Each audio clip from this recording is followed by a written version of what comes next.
Gaspol. Gaspol. Itu ada ceritanya makanya Pak Ustaz datang. Harusnya Pak Ustaz berangkat umroh tanggal 1 ya Pak Ustaz. Saya bilang tidak bisa. Saya hubungi Pak Ustaz, kita hadir di Rapang, kita ada acara tablik akbar. Pak Ustaz bilang tidak bisa, saya bawa jamaah umroh. Saya bilang jamaahnya berapa? Dia bilang 120. Saya bilang di Sidrap 10.000, kira-kira saya perhitungkan itu 20%, 10-20% tidak pernah sholat berjamaah maghrib dan isya. Gaspol. Olehnya itu 120 orang berangkat umrah memang udah niatnya untuk ibadah. Tetapi dia dengar Pak Ustaz ceramah di sini, maka dia sholat berjamaah maghrib dan isya. Saya tidak tahu. Kita yang lebih tahu karena kita ustaz. Artinya, maka Pak Ustaz mengambil keputusan. Oke, saya hadir di acara itu. Nanti umrohnya saya undur, berangkatnya tanggal 4. Tahu-taunya tanggal 2 ditutup umroh. 20.000 pos jamaah yang hadir. Pak Ustadz udah ditakdirkan untuk hadir di depan kita untuk memberikan ceramah tausiah. Para jamaah yang saya hormati, saya banggakan seluruh yang hadir di tempat ini.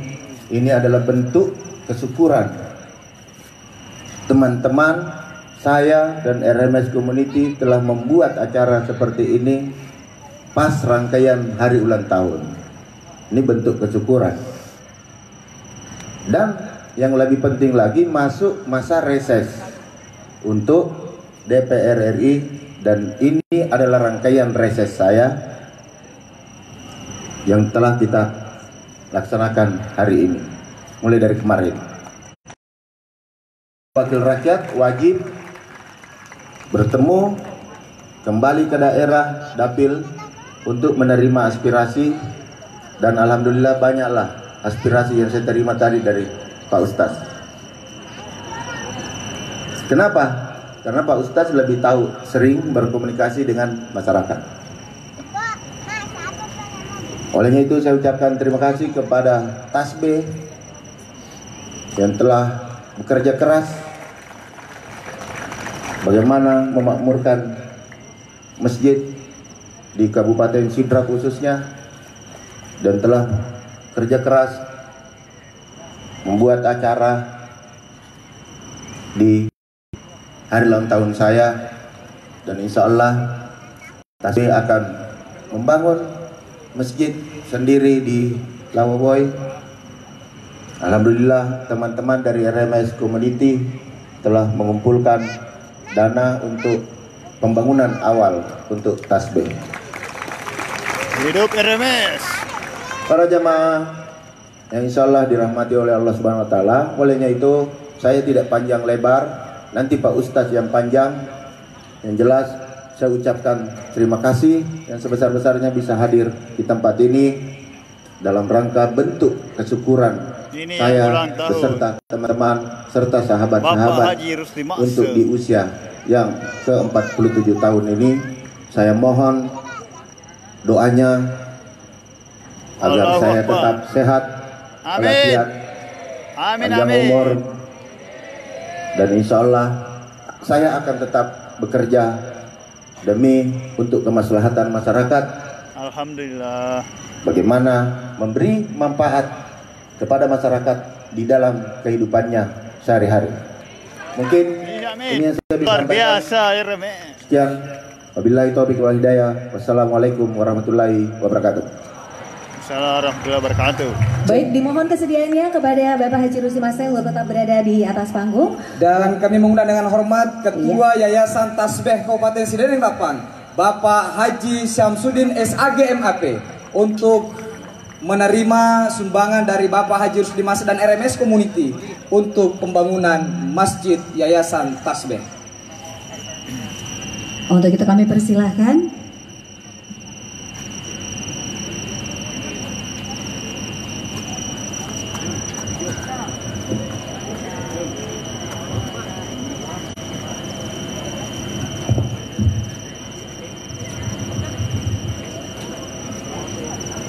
Baik, saat ini kita akan menyaksikan bersama untuk penyerahan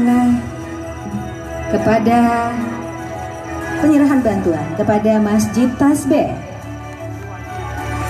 Insya Allah bantuan ini tentu akan menjadi berkah untuk bagaimana gerakan-gerakan religius senantiasa dilaksanakan di bumi 100 juta.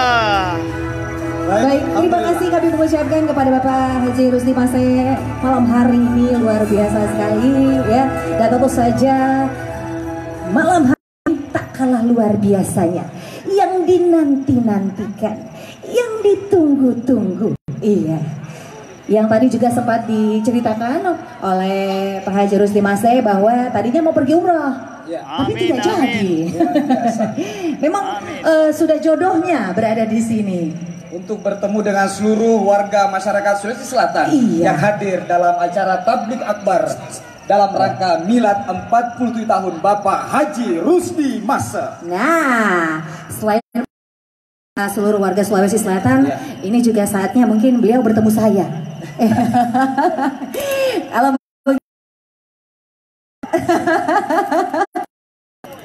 kalau begitu, tanpa berlama-lama lagi, kita berikan sambutan yang meriah untuk Ustadz Dr. Haji Dasat Latif, Esos SAG MSc PhD, untuk memberikan tausiah kepada kita semua pada malam. Pada Ustadz, tafadhal masykuro. Terancam mamanya Cik.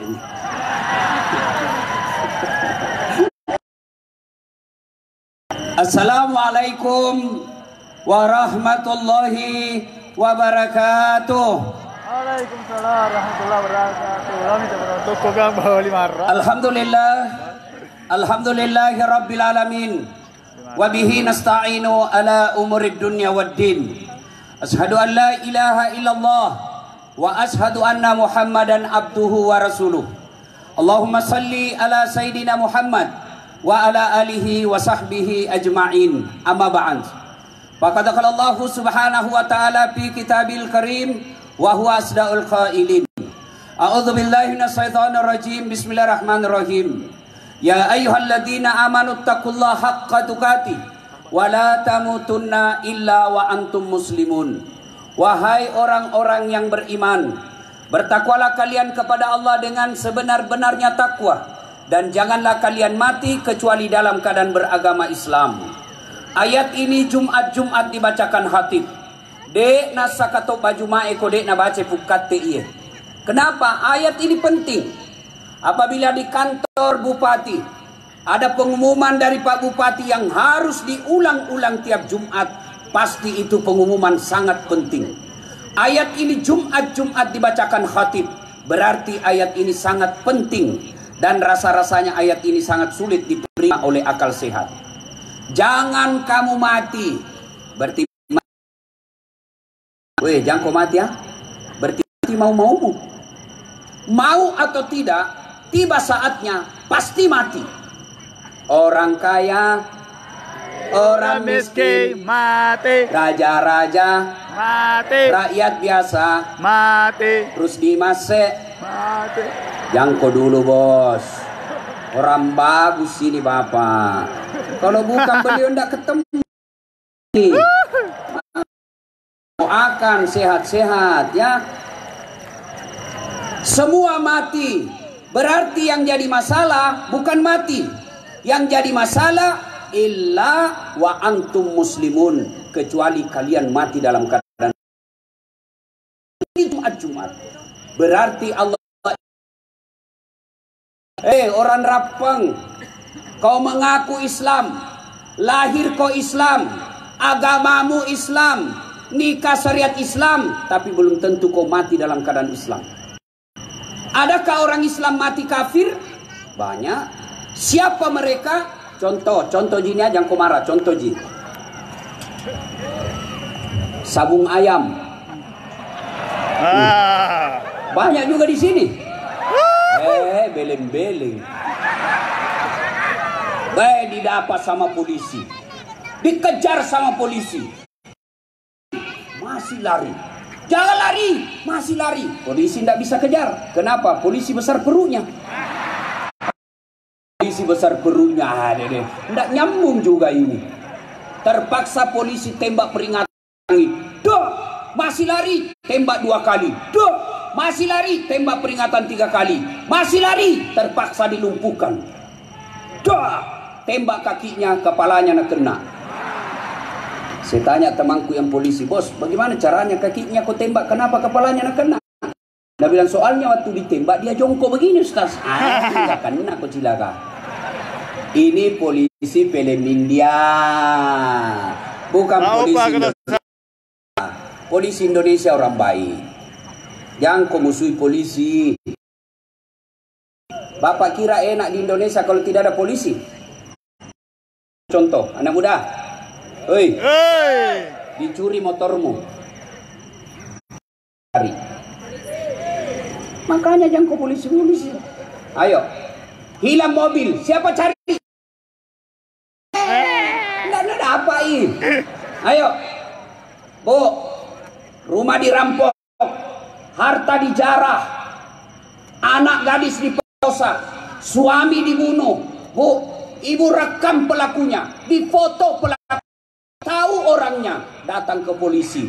Tolong Pak polisi, ini pelakunya.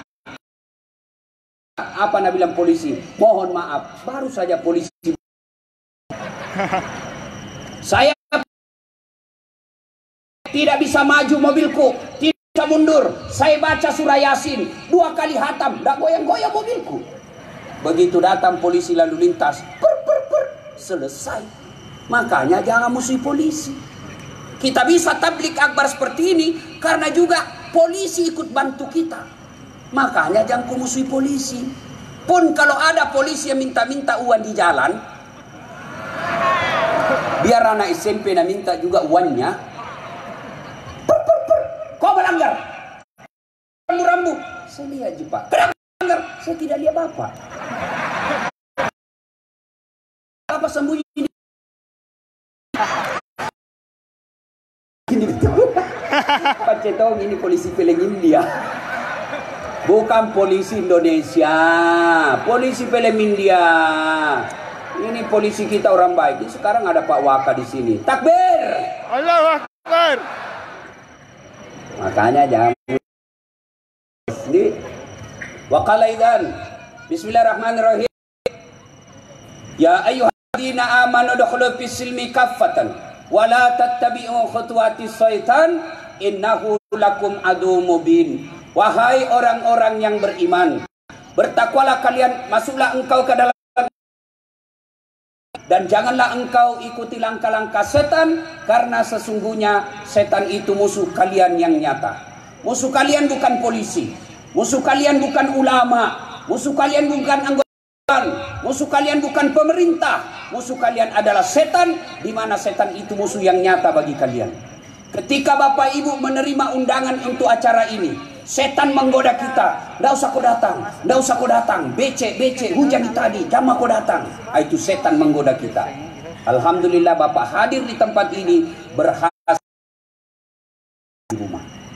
Apakah setelah duduk di tempat ini tidak nak goda ki lagi? Jangan kau pegang, jangan kau dengar ceramah, jangan kau pegang HP-mu, pegang HP-mu. Maka orang yang pegang HP kena godaan setan. Simpan saya dulu HP-mu cilaka. Urus. Talikan aku tadi lagi mesti dia HP baru. Simpan dulu HP-mu, simpan dulu. Ibu-ibu, oi. Ibu-ibu yang pegang HP, saya doakan suaminya kawin lagi. Amin. Kencan namanya ini bapak. Simpan dulu. Mohon izin, kalau bisa jangan ada yang siaran langsung. Boleh? Bisa? Jangan ada siaran langsung. Bisa? Like me. Begini bos, saya jelaskan kenapa saya tidak mau kalau ada siaran langsung ketika saya ceramah. Gini, saya ini salah satu dokter saya, negeri bicara soal itu, media sosial. Setelah saya pelajari, di Indonesia ini ternyata ada buser, orang yang cari duit dengan menunggu-nunggu salah picca, salah ucap itu ulama. Dia cari bagaimana kalimatnya ulama, dia sebar Sehingga apa? Ulama bisa dibully karena dia dapat duit dari cara membuli ulama. Kali kan. Nah itu biasa kita salah ngomong kalau kita siaran langsung. Makanya simpan itu Pak, jangkit dulu siaran langsung. Bisa? Kalau mau lihat ceramahku ini, tenang, dalam 1-2 hari ada channel YouTube saya hadir di tempat ini. Silakan nonton, jangan lupa kasih like and share. Wah. Masuk Pak Eko. Masuk lagi. Nih, sudah. Itu di Makassar saya lagi ceramah, ada ibu-ibu, nah belakangi kak Pak, dalam hatiku, mak boko harusannya ada orang ku ceramain nah belakangi kak, ternyata ambil HP-nya, mas selfie, baru nak tulis di Facebooknya latar belakang das atletik, saya nak jadikan background, aku bilang ibu, kok kira kak kok bunga? Iya itu nanti ibu-ibu kan ya, kalau selesai ceramah ke Carki. Selfie dulu Ustaz, selfie dulu. Terpaksa dilayani, kalau tidak update status sombong. Selfie mangke, ulangi Ustaz. Kabur Ustaz, 1 kali lagi Ustaz. 10 kali, nah mukamu yang kabur.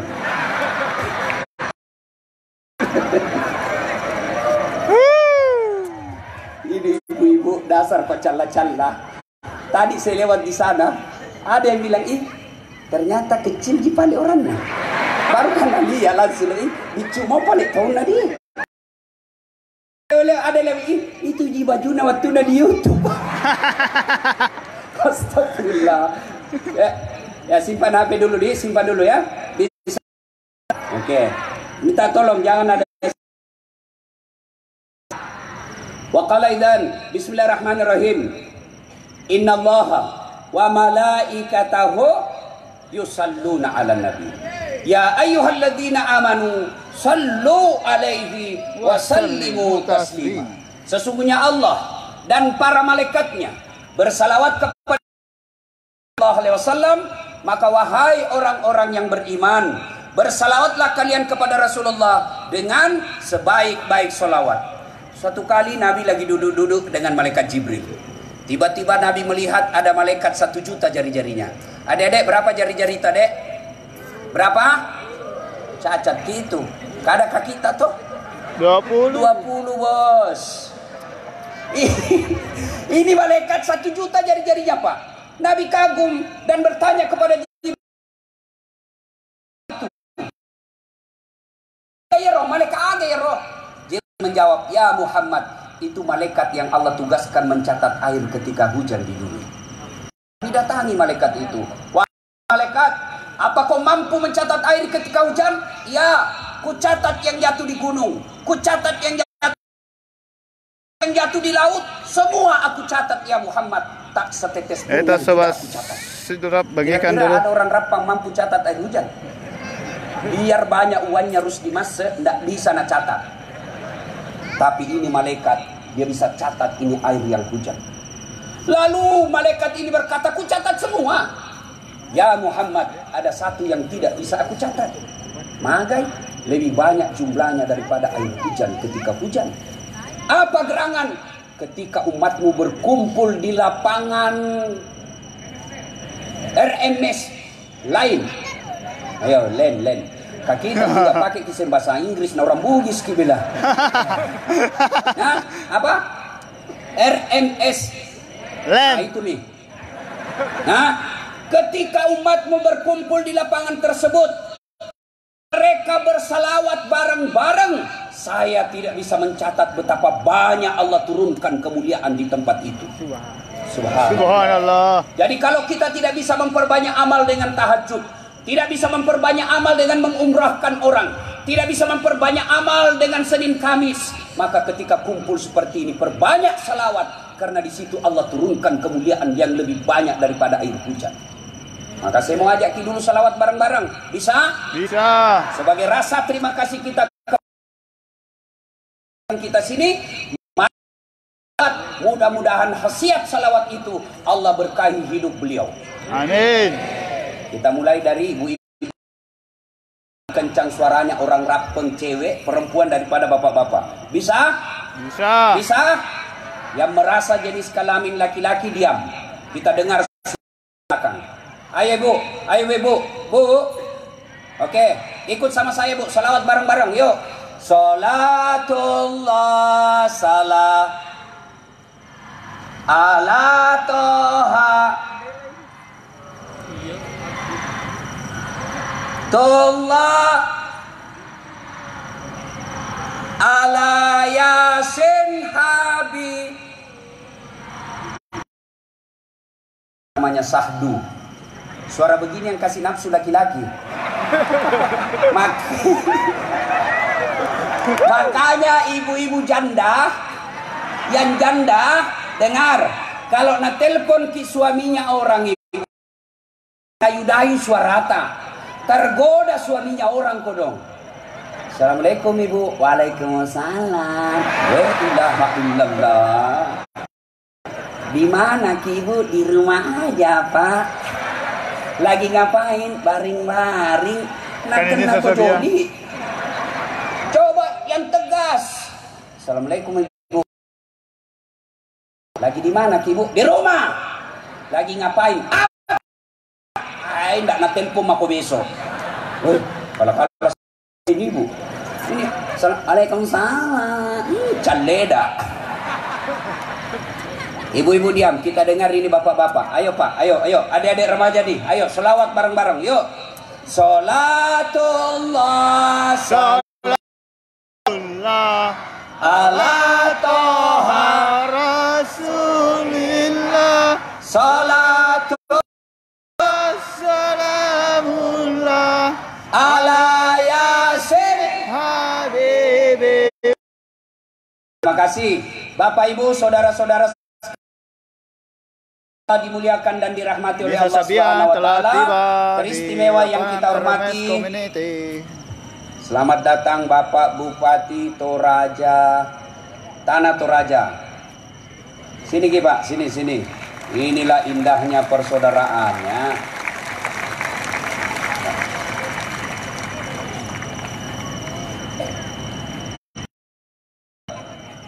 Hadir di tengah-tengah kita semua yang kita dengar tadi luar biasa. Mudah-mudahan kehadiran tokoh-tokoh dan pejabat di tempat ini menunjukkan kekompakan kita di Sulawesi Selatan. Amin. Jangan lagi ada curiga-curiga untuk pergerakan pilkada. Bukan, ini tabligh akbar murni. Kalau mau dikait-kaitkan terserah. Saudara-saudara sekalian, dengar baik-baik. Ini kisah nyata saya alami. Saya pergi ceramah ke Tanah Bumbu. Khotbah. Selesai khotbah, ada bapak-bapak kira-kira usianya hampir 50 tahun. Datang di depan saya, dia pegang paha saya sambil menangis. Ustaz, doakan saya. Kenapa Ki Pak? Saya bangkrut Ustaz. 4 tahun saya merantau dari Sulawesi Selatan. Saya bisnis alat-alat berat di sini di Sulawesi, di Tanah Bumbu ini. 4 tahun saya sukses. 2 bulan terakhir ini Ustaz saya bangkrut. Saya mau pulang kampung, malu merantau pulang bawa utang. Tinggal di sini, dikejar-kejar saya sama yang punya uang. Doakan saya Ustaz. Saya bilang baik. Sebelum saya doakan, woi, jangan mau lihat ke sana kampungan nih, mobil lagi itu, ada pacetong. Masa, nggak nakal-gada aja itu sedikit. Ini juga ini MC tadi pancing-pancing saya, jaga kok, hati-hati. Baru 1 istriku itu masih ada 3 kuota. Hati-hati kok pancing-pancing saya. Pecinta poligami. Terancam ibu-ibu di belakang. Nah, saya bilang sama ini bapak, bapak mau baik kembali usaha? Mau Ustaz. Begini, lakukan. Saya tanya ki dulu, jujur kian jangan ki bohong. Tak selama ini. Wah itu dia Ustaz. Waktu nak dia Bugis. Waktu nak Jumat saja jarang. Pun kalau saya pergi sholat Jumat, paling terlambat datang, paling cepat pulang. Ya huruf. Ya, dalam hatiku, oh ini masalahnya. Yang kedua saya tanya lagi, bertemaki gitu. bagaimana hubungan nama ini? Dah itu dia juga Ustaz. Lebih kusuka istrinya orang daripada istriku. Karena kolasa. Kedua, dua mi. Yang ketiga, tolong Bapak jangan bohong. Bapak, bagaimana Bapak terhadap bayar zakat sedekah selama ini? Masa gemurun? Selama Bapak sukses, bagaimana sedekah zakatnya? Apa dia bilang? Woi, lebih banyak yang masuk panti pijat daripada panti asuhan, Ustaz. Ada kena tunggak kolasa, bos. Yang keempat, saya bilang lagi, bagaimana Bapak muliakan orang tua selama ini? Hei Ustaz, selama saya merantau tidak pernah saya pulang kampung. Saya bilang, sudah Pak, jangan panjang cerita. Mau ki baik sembali sukses, iya. Mau Ustaz. Ini mau saja 4 orang. Perbaiki sholat tak. 2 bulan kini, jujur ki sama istri tak. Cium pipinya minta. Kenapa ku iya istrinya orang? Kenapa istrinya orang? Kenapa ku yang sibuk?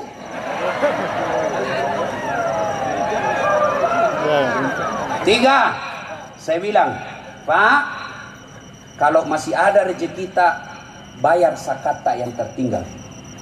Yang keempat, pulang kampung ki, datangi orang tua tak, minta maaf kalau perlu. Saya kasih ki waktu 2 bulan. Kalau sudah kita lakukan 4 ini, 2 bulan tidak berubah menjadi baik, tak telepon Kak Katai Kak Das Atlatif Ustadz pembohong. Karena banyak saya kasih terapi begitu. 1 minggu berlalu. Jumat, setelah 2 minggu berlalu, Jumat selesai khotbah Jumat, dia telepon, bunyi menelpon. Ustaz Dasat, ya Pak, masih ingat sama saya? Dalam hatiku, siapa tuh ini merasa saya ingat? Enggak itu tiap hari. Yang mana Pak?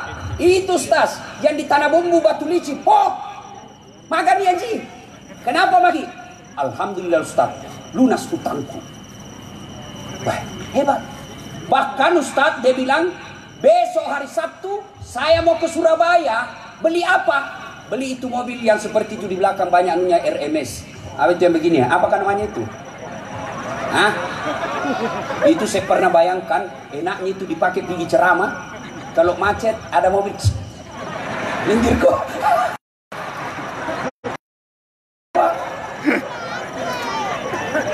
Subhanallah.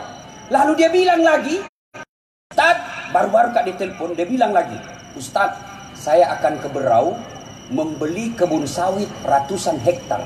Doakan saya. Dia pernah lagi telepon saya, Ustaz, saya akan beli kapal penangkap ikan yang besar sekali. Subhanallah. Lunas utang-utangku Ustaz. Kembali saya sukses sekarang. Padahal baru 2 minggu. Saya tanya, apa Bapak lakukan? Kita ketemu, langsung saya pulang Ustaz. Saya jual semua hartaku yang tersisa. Lalu saya pulang kampung. Saya cium istriku, ku minta maaf, ku cium tangannya. Kenapa nak kau sibuk semua di istrinya? Apalagi ku bayar zakat sedekah Ustaz. Alhamdulillah. Sampai sekarang masih sukses dan berjaya. Ini kisah nyata yang saya alami dengan Bapak Haji itu. Alhamdulillah. Rahasianya 4. Ini muka-muka ini saya lihat semua. Muka-muka yang penuh masalah. Apa depan di sini? Banyak semua masalahnya ini. Ini bupati masalahnya mau 2 periode. Masalah semua ini bos. Betul. Dia datang di sini ketemu Rusdi Mas, besar masalahnya. Percayalah Pak. Percaya. Semua orang punya masalah. Sudah 2 periode selesai masalahnya, ditangkap KPK. Bukan yang di sini, bukan di sini. Ayo, adik-adik sekalian, apa masalahmu dulu waktu kuliah? Mau kau sarjana. Sudah sarjana selesai masalahmu, mau kau jadi pegawai. Sudah pegawai selesai masalahmu, mau tong kepala bagian. Sudah kepala bagian, mau kepala dinas. Sudah kepala dinas, mau sekda. Sudah sekda mau bupati. Sudah bupati mau 2 periode. Sudah 2 periode mau jadi gubernur. Itu tidak jadi. Tidak dilarang, lakukan aja semua itu. Ustadz, Bapak kira bukan masalahnya itu Ustadz? Banyak masalahnya itu Ustadz Pak. Ngatur jadwal. Tiba-tiba RMS menelpon, mengancam. Aduh, susah ini Pak. Iko bawan na Ustaz, pahami. Kung kato pole pura ni mapasa baleho dek mu pole. Iko manipah ni Ustaz. Saya bilang, kenapa Bapak pasang paleho na belum pakai ACC? Intimidasi Pak. Kadang-kala kita ditipu. Ustaz, pergi ceramah Ustaz. Iya, karena saya tidak pakai manajer Pak. Saya tidak mau nanti dibilang kayak artis saja. Iya, di mana? Ini Ustaz, dari bandara ke situ bagaimana caranya?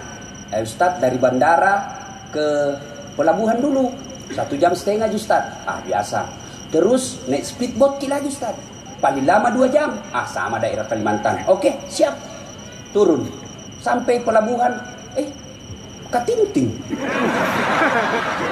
Bukan speedboat. Kami ini tuh katinting sama speedboat. Kalau speedboat, kalau katinting, toko.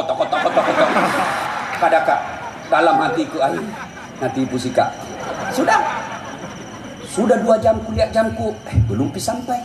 3 jam, belum sampai. Aku bilang, Haji, kita bilang itu hari 2 jam, ini mau pakai 4 jam belum sampai. Nah bilang, Ustaz, 9 jam. Cuma 2 jam. Dia bilang, kalau saya 9 jam pasti Ustaz tidak mau datang. La haula wala quwwata illa billah. Saya pergi ceramah di Palopo. Dikira singgah sopir kencing. Waktu saya pergi tidur Pak di belakang. Begitu singgah mobil, saya lihat, mana ini sopir? Kuliah, kencing nih. Saya turun, dia turun pintu kanan, saya turun pintu kiri. Begitu saya kencing duduk, dalam hatiku sekalinya ndak tahu kayak ini turun. Weh bener lah, Pak. Weh, musalaika, Pak. Masya Allah, Pak. Jam 1 subuh. Semua mobil saya kasih lewat, tidak ada mobil saya. Saya mau teleponku ikut di mobil. Ada lagi anak muda singgah, saya mau telepon sopir. Jangan kau ketawa Cilaka. Senang ini kalau saya sial. Ada anak muda pinjam HP-mu, baru kau sadar, ndak ku hafal nomornya sopir. Pasrahlah saya di pinggir jalan. Semua mobilku kasih lewat, ndak ada. Yang ke Makassar ndak mau singgah, yang ke Palopo ndak mau singgah. Kenapa? Saya pakai putih-putih waktu itu. Ndak, aku bilang ndak kira Kak barangkali pocong ini.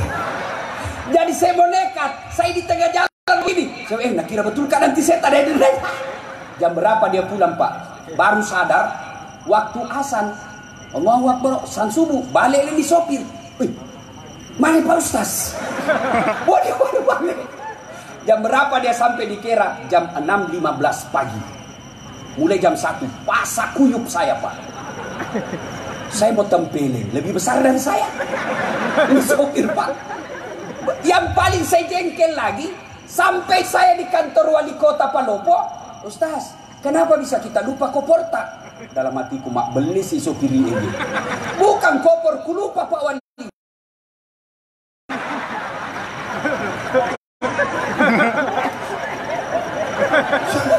Sudah selesai ceramah.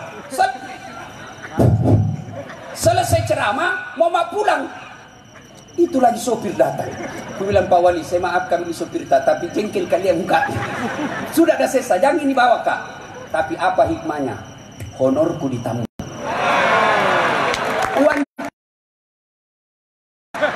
Makanya waman yusri yusra. Bersama dengan kesusahan pasti ada kemudahan di dalamnya. Tidak ada orang tidak ada masalahnya. Semua orang punya masalah. Bohong kalau ada orang tidak ada masalahnya. Coba, semua kita punya masalah. Orang mati saja ada masalahnya. Mati Pak, apa masalahnya? Mau dikubur. Bayangkan kalau dikubur di desa itu. Semua orang punya masalah. Maka ketika ada masalah, yang pertama solusinya, pada ceni sampai jammu bos. Cari tamu sukses kalau kau tidak sholat. Saya kasih contoh. Pak RMS waktu bupati ada ajudannya sampai sekarang. Coba kalau Pak RMS panggil ajudan. Ajudan, biar itu ajudan lagi makan kuaci, sanggarak pelah. Ajudan langsung lompat, siap buang. Perintah. Kira-kira berani Pak ajudannya RMS. Ajudan, tunggu dulu Pak. Bilang aku diinjak lehernya. Coba Pak, itu kita sama manusia. Tapi begitu Allah panggil kita, hayya 'alas salat. Hei, sini kok sembahyang. Tapi apa kita jawab? Tunggu. Tidak cukup situ, Allah panggil kita lagi. Hayya 'alal falah. Dasar, sini kok. Saya kasih kau kemenangan. Bapak tahu artinya hayya 'alal falah? Sini saya kasih kau kemenangan. Jadi bapak-bapak yang mau menang pilkada, jawab itu asal. Jangan pergi kasih uang orang 200-300 ribu. Nggak laku itu Pak. Masyarakat sekarang pintar nih Pak. Nah bilang ambil uangnya, tolak maksudnya. Kaum itu semua cilaka. Kau larang orang korupsi, tapi kau siap menerima serangan fajar. Kau mana itu Pak Guru salah. Ayo, Bapak kalau mau menang, panggilan azan, datang kalau Bapak seorang muslim. Coba lihat itu kalau anggota DPR rajin ke masjid. Biar tidak kampanye, menang Pak. Orang tahu, orang baik. Tapi kalau mau pakai dipilih baru datang di masjid. Nah bilang pencitraan.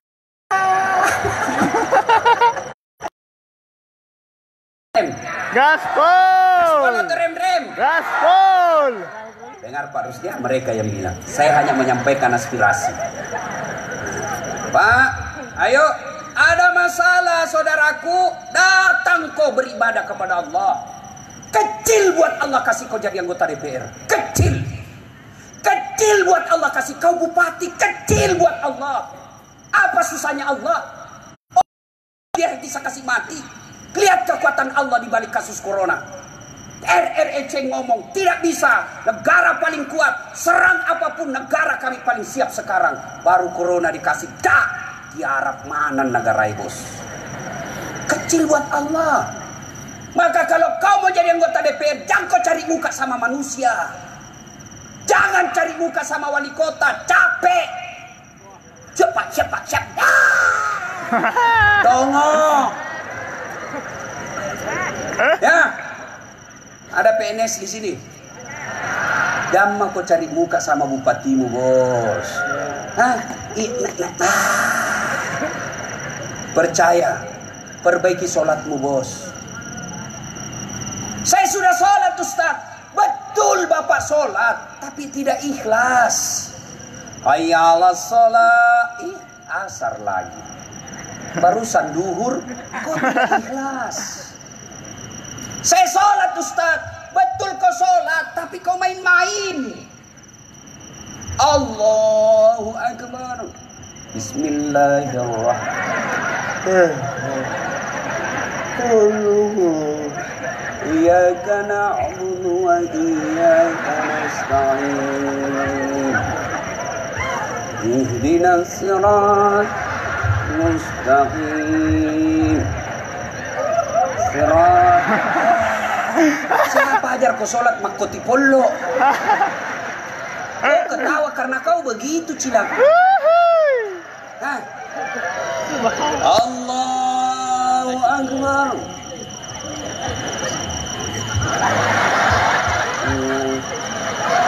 Saya sholat keju-keju. Saya sholat Ustaz. Kenapa hidupku susah? Betul ibu sholat, tapi celanamu itu juga kau pakai kencing. Itu juga kau pakai masuk toilet, itu juga kau pakai futsal, itu juga kau pakai pergi ke pasar, itu juga kau pakai ke kantor, itu juga kau pakai main olahraga, lalu kau pakai lagi padahal situasimu boleh kau ganti. Bagaimana Allah mau senang sama kamu? Mau saja menghadap sama bupati, parfum kalau perlu yang palsu, dipinjam ikat pinggangnya orang supaya tak berwibawa. Mau kau ketemu Allah pakaian seadanya, boleh, tapi menunjukkan kalian tidak serius ketemu dengan Tuhan. Ada ibu-ibu tanya, Ustaz, boleh orang tidak pakai BH orang sholat? Boleh sah, tapi masa BH? Hah?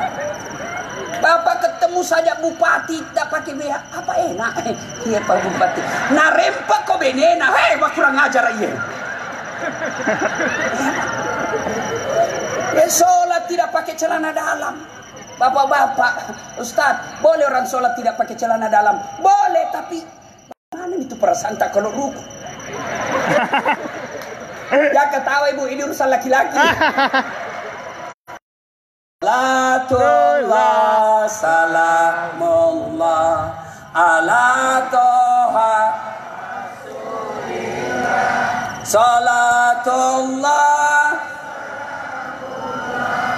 ala yasin habibillah. Kenapa dia tidak sholat? Kaya Ustaz. Ada kala kaya Nabi Sulaiman. Itu Nabi Sulaiman Pak, 1 hektar pekarangan rumahnya. Apa kerikilnya? Emas. Paling orang kalau rapeng dulu Pak, kalau dia kaya giginya gina kasih emas. Tidak ada orang kasih emas kerikil rumahnya. Sulaiman alaihissalam. Kenapa dia tidak sholat? Selebriti Ustaz, cakep, cantik, terkenal. Ada kala gagah Nabi Yusuf. Allah ciptakan kegagahan di dunia 1100. Khusus Nabi Yusuf 64% Allah kasih. 64%. 34% berapa? 36% Allah kasih siapa? Hah? Siapa? Nabi Muhammad, Nabi Adam, Nabi Idris. Yang 1% siapa? Kita ini manusia biasa. 1%. Nah ambil mie Turkul,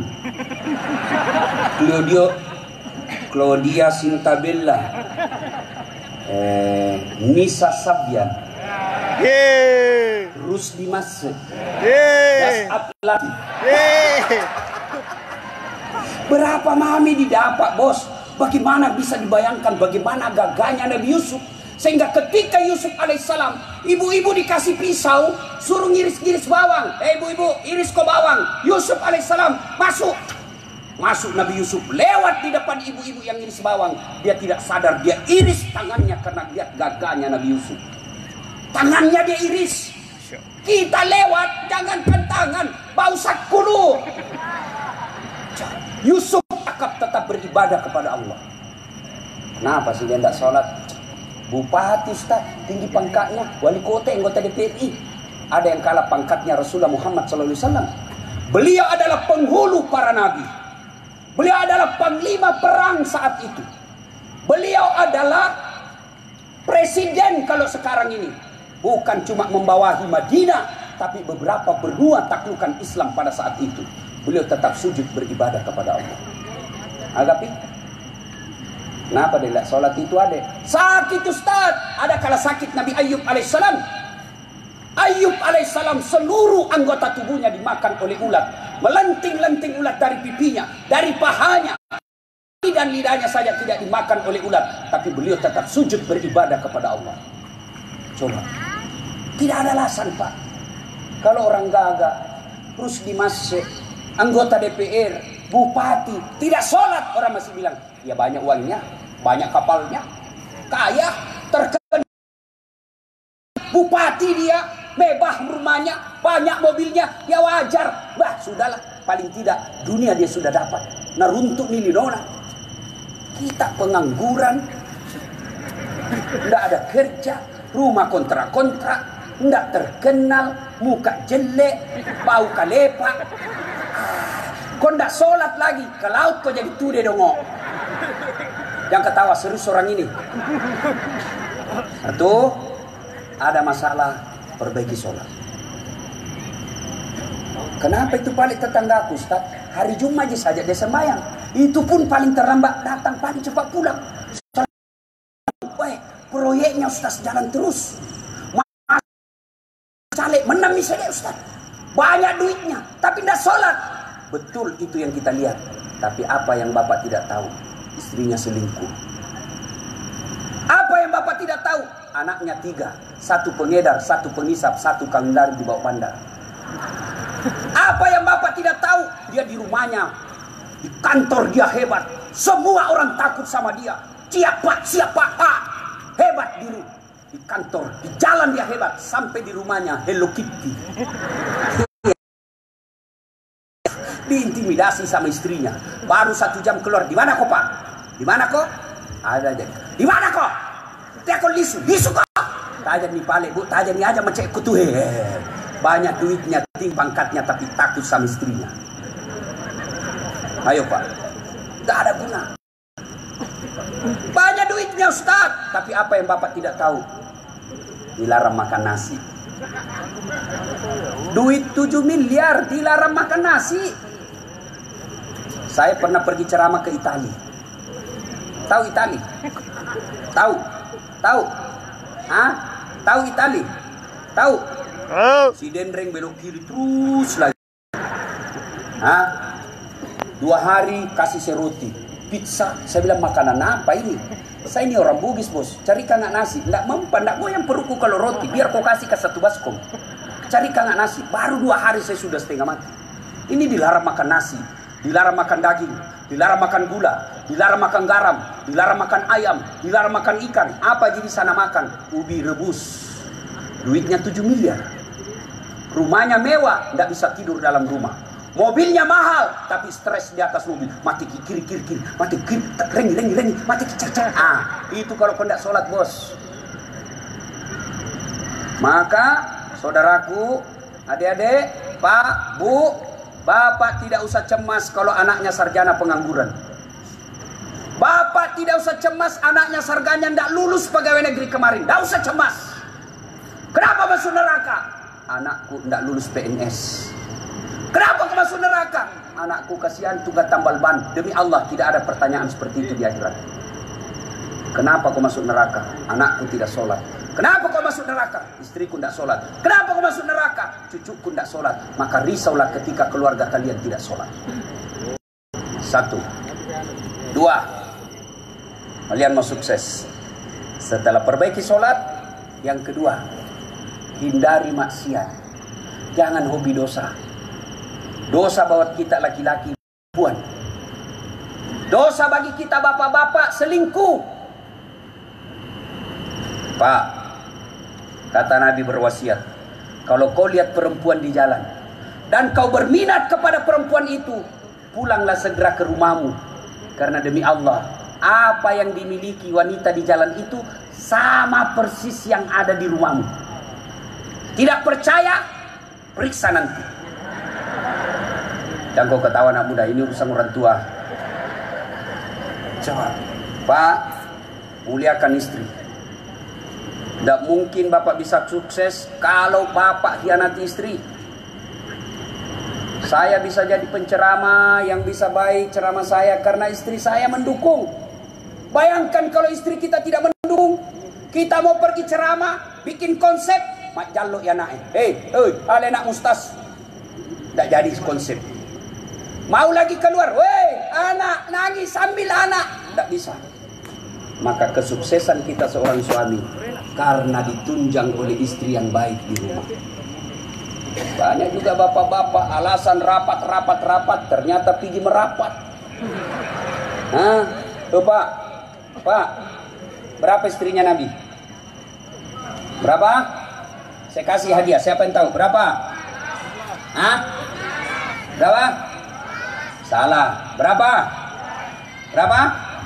Ambil hadiahnya nanti sama Pak Rusdi Mas. 11.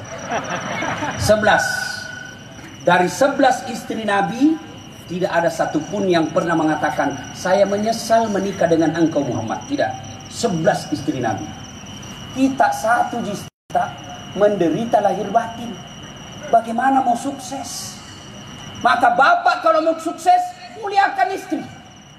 Bagaimana Rasulullah memuliakan istri beliau? Satu, beliau tidak pernah memanggil nama istrinya. Tidak pernah dipanggil Khadijah, Ta'al. Tidak. Beliau panggil, ya Ummul Mukminin, wahai ibunya orang Islam. Khadijah dipanggil Ummul Mukminin. Aisyah tidak pernah dipanggil Aisyah lokomai, mari kau. Tidak. Aisyah beliau panggil ya Humaira, yang kemerah-merahan pipinya, karena memang Siti Aisyah merah delima pipinya.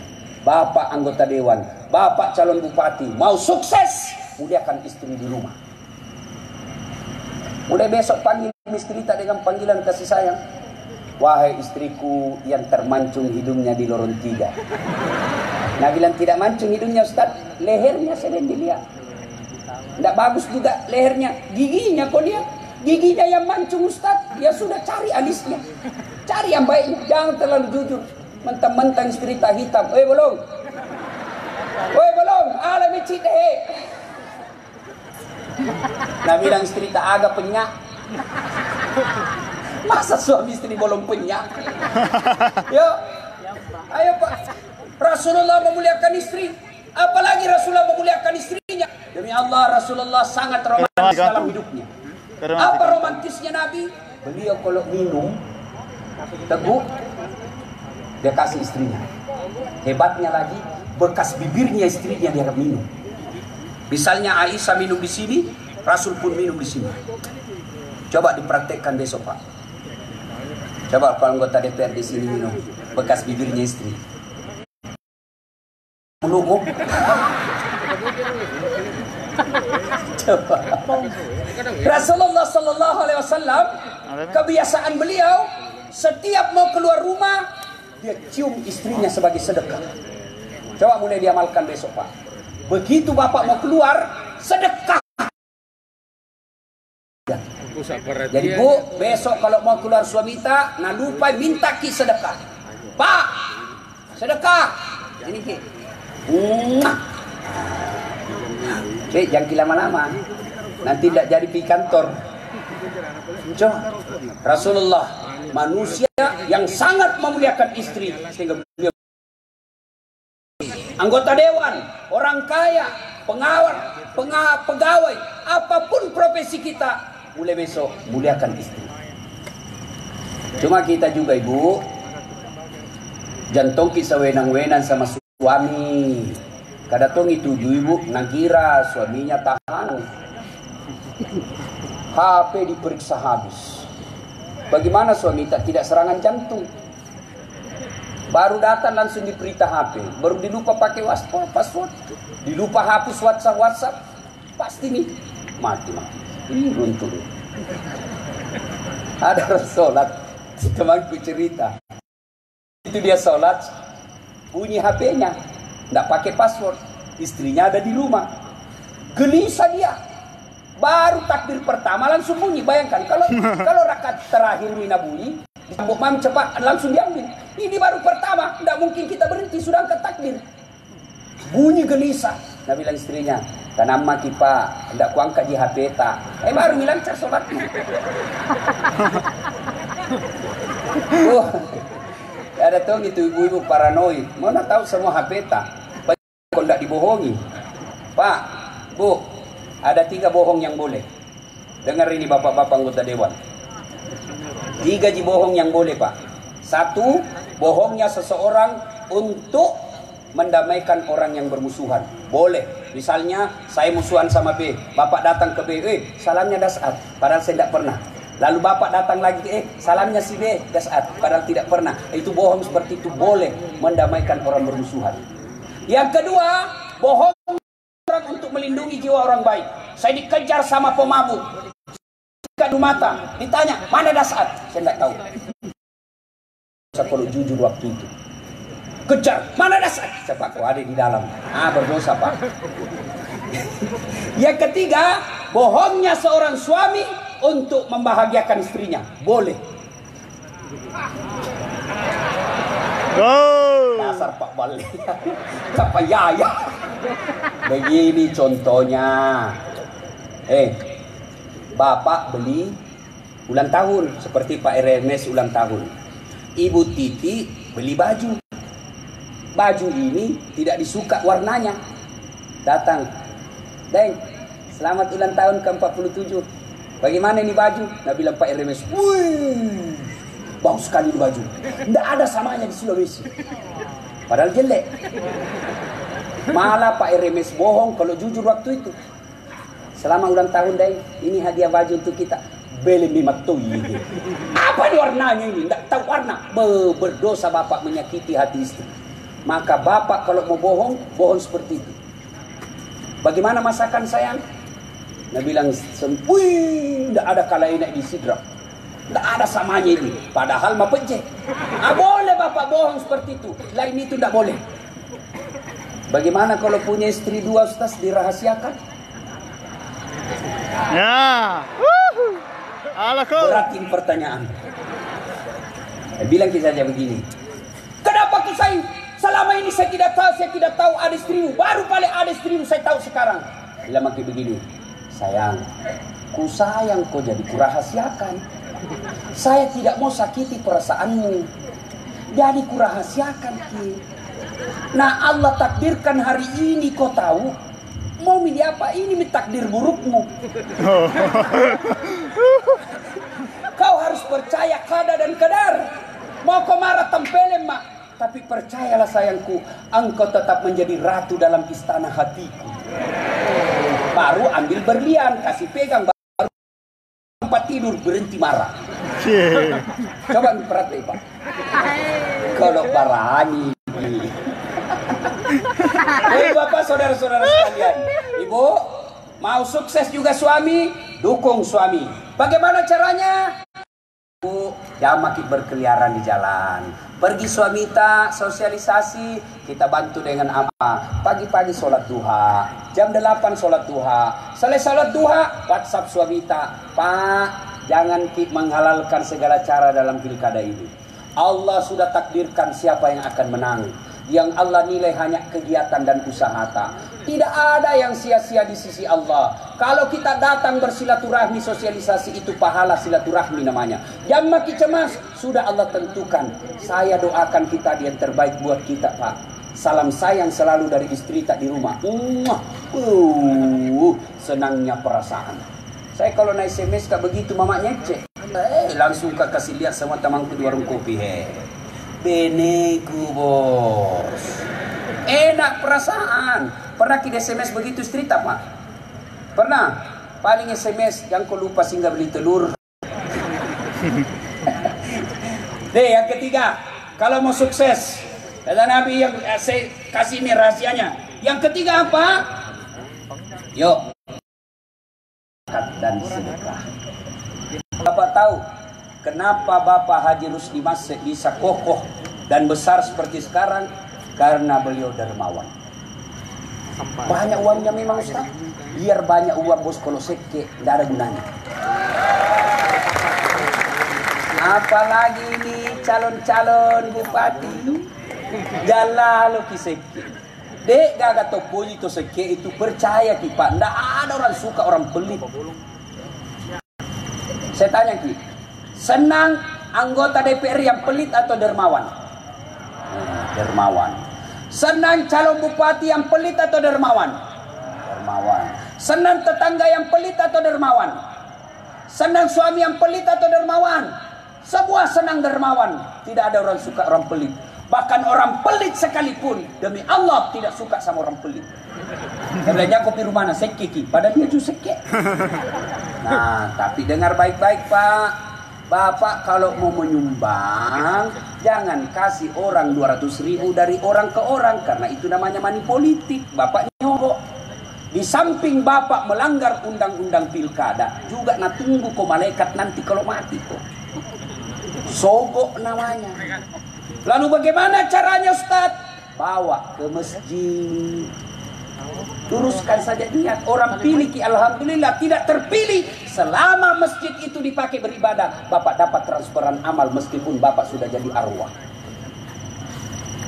Bangun panti asuhan, bangun jembatan, itu sedekah. Tapi kalau uang per orang kita kasih 300-400 ribu, belum tentu nak pilih ki, yang pasti Bapak sudah dapat dosa. Tidak enak didengar ini Pak, tapi harus saya sampaikan. Siapa suruh kau undang enggak? Ya, Bapak juga jangan memeras. Siapa? Aman Pak. Yang penting terlihat bawanaan Pak. Aman nih, ya aman nih. Sekalinya datang 400.000, nah lupa tadi orang janji. Innal munafikina fiddarkil asfali minan nar. Sesungguhnya orang munafik itu keraknya neraka na tempati. Siapa? Mereka tim sukses yang menyalahgunakan dana. Kayak ini tim sukses juga maka solang-solang. Disuruh bikin baleho 5, 2 jina bikin. Hilang 3. Begitu ditanya mana, nah kena angin padahal tami kantong. Ya, bersedekahlah Pak. Demi Allah tidak ada orang bangkrut gara-gara sedekah. Tolong carikan orang saya di Sidrap bangkrut gara-gara bangun sedekah. Demi Allah tidak ada. Saya kasih pengalaman. Saya tidak mau cerita orang lain. Saya mau. Hari Ibu kemarin saya resmikan masjid. Saya hadiah ulang tahun Hari Ibu. Saya kasih masjid. Itu kurang lebih hampir lebih dah 2 miliar duit saya habis. Asli hasil dakwah. Ada rumah jamaki. Kalau mau ki bantu kak undang ngak ceramah kasih kak honor. Jadi Allah balas berkali-kali lipat. Luar biasa. Sudah itu balasan Allah pertama ada pengusaha panggil saya pergi. Bukan lagi bisnis kelas, first class. Begitu saya tidur, saya WhatsApp. Gak bisa kak tidur di sini bos. Itulah kamar paling mahal. 20 juta itu Ustaz. Saya bilang ini Min, gak bisa saya cari yang murah-murah. Uang kami itu 20 juta saya cari yang murah-murah. Dia bilang kau tuh Ustaz matiin rokok tuh. Coba. Ketemu lagi saya sama orang pengusaha. Dikasih lagi saya banyak Masya Allah. Setelah saya bangun itu masjid. Luar biasa itu namanya seolah-olah itu keran rezeki. Bukan dalam bentuk duit. Tapi luar biasa. Banyak sekali bantuan Allah yang kasih. Maka bersedekah Pak. Malam ini saja saya dapat rezeki. 1 dari Pak Samrudi bebek 1000. Dari Pak Dirjen tadi traktor. 1 lagi tadi dari apa namanya itu? Pasang yang mesin. 3 baru kak duduk-duduk ini. Terus di Mas yang ulang tahun saya dapat rezekinya bos. Maka Pak, kalau Bapak mau kaya jangan suka minta-minta. Tidak senang Allah menjadi umat peminta-minta. Jangan Pak. Kenapa Bapak miskin? Karena Bapak mental miskin. Apa mental miskin? Suka minta-minta. Bersedekahlah. Jangan lewati maghrib sebelum Bapak bersedekah. Allah tidak lihat 100.000. Allah tidak lihat 1 juta. Tentu sedekahnya RMS. Beda dengan sedekahnya kita yang pengangguran. Tapi yang penting sedekah. Mau 100.000, mau 10.000, bahkan 1.000 rupiah pun jangan lewati maghrib kecuali Bapak sudah bersedekah. Maka Bapak-bapak anggota DPR yang gagal, periksa. Barangkali Bapak selama ini malas bersedekah. Calon bupati yang hadir, sedekahlah Pak. Tapi jangan ke rumah satu-satu orang. Bangunkan masjid. Kalau Bapak non muslim, bikinkan rumah ibadah umat Bapak. Insya Allah, Allah kasih. Lalu kalau tidak menang, sangka baik, sangka baik. Saya sama Pak Rani Ramdan Pramanto pernah ikut pilkada, ada di sini 2014 di Makassar. Kalau Ustaz tidak, cuma beliau lebih banyak suaranya dari saya. Saya tidak kalah Pak, sangka baik. Saya tidak jadi wali kota, tapi saya bisa ceramai wali kota dimanapun di Indonesia ini. Allah kasih yang terbaik. Jangan pernah sangka buruk. Sudah sumbang masjid, panti asuhan, bangun ini, kalah. Allah yakin Pak, bukan di situ tempat yang baik. Allah punya tempat yang baik. Percaya, sangka baik. Dan yang keempat, kalau kalian Bapak Ibu mau sukses, ini rahasia yang keempat, birrul walidain. Muliakan kedua orang. Sayang 1000 sayang. Kadangkala kita manusia sibuk memuliakan kepala camat, sibuk memuliakan kepala dinas kita, sibuk memuliakan dirjen kita, tapi orang tua tak di kampung tidak pernah. Oke, para penonton kita tunggu Nisa Sabian. Kita break dulu di kalau kalian sini. mau sukses, Tas tidak penting keluar negeri sekolah. Tunggu selanjutnya Nisa Tidak Sabian. penting itu belajar bahasa Inggris.